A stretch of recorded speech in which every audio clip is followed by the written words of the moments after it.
by CEOs in this country. We need to go back to the exact same agenda, What we're going to focus on is not returning to the failed Bush policies that brought us to this point, but focus on the efforts that we have made, which are making progress. We haven't succeeded yet, but we are making substantial progress. The economy is growing. We are creating jobs. Let me tell you what we cannot go back to. We cannot go back to those policies that lost 8 million jobs in 8 years. We cannot go back to those policies that refuse to give 95% of the American people, as we have done, a tax cut.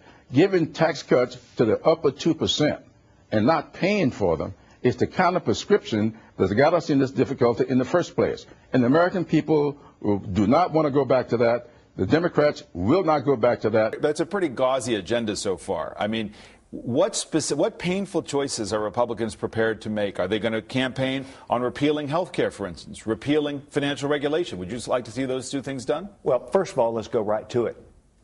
We're going to balance the budget. We should live within our own means, and we should read the bills and work with the American people. How do you do it? Tell me how you do it. Name a painful choice that Republicans are prepared to say we have to make. Well, first of all, we need to make sure that as we look at all that we are spending in Washington. Congressman, these are not specifics. Oh, they are. Voters get tired of that. You want to deal with entitlement spending. Will you raise the retirement age on Social Security? Will you cut benefits of Social Security? Let's go. Will you repeal health care? I'm sorry, I'm not hearing an answer here on specific what painful choices to really deal with the deficit. Is Social Security on the table? What will Republicans do that would give them, like 94, there was a contract with America. What are voters going to say, hey, this is what Republicans will say yes to?